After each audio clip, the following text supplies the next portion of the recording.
Hello guys, so ngayon gusto kong ipakita sa inyo yung kwarto ko. Yan. Pagpasok mo, siyempre makita ka maagad. So, ganyan po yung ayos ko. Very simple lang. Yan. May malaking salamin dyan. Yan. Ito yung banyo, pero hindi ko maipakita sa loob kasi marami kong sabit-sabit doon. Then, dito yung mga bag ko.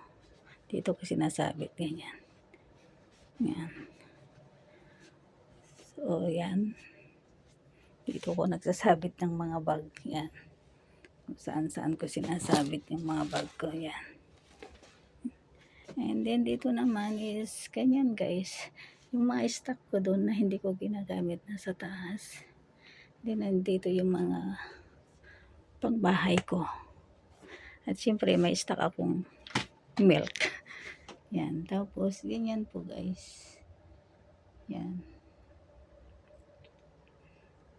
Yan po yung style ng aking kwarto. So, dito sa baba yung mga luggage ko. Yan.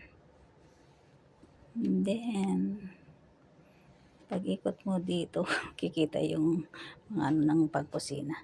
Pag-ikot dito is yan. Ito yung gamit ko lang. Kasi, hindi ako nag-aircon. Yan. Siyempre, may bulaklak tayo dito. Dito ako nakaupo habang nanonood. Ganyan.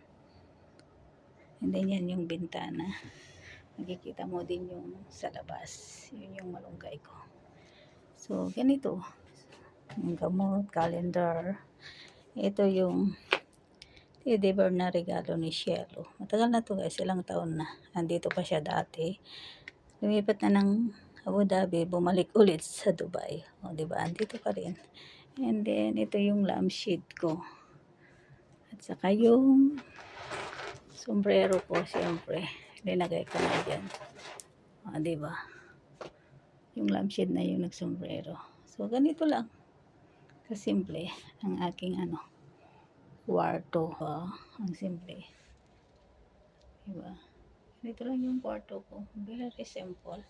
Nag-i-stock ako ng ng milk kasi minsan pag hindi ko gusto yung ulam. Ito yung inuulam ko guys. Tapos pumimili din ako ng sarili kong palaman. Sarili kong mga sabon. Hindi libre yung mga sabon ko. Galing sa sweldo ko yan. Ganyan po guys. Yan. Ganito lang yung kwarto ko guys. Simple. Bye bye. Inano ko lang kayo. Pinakita ko lang yung kwarto ko dito sa Dubai.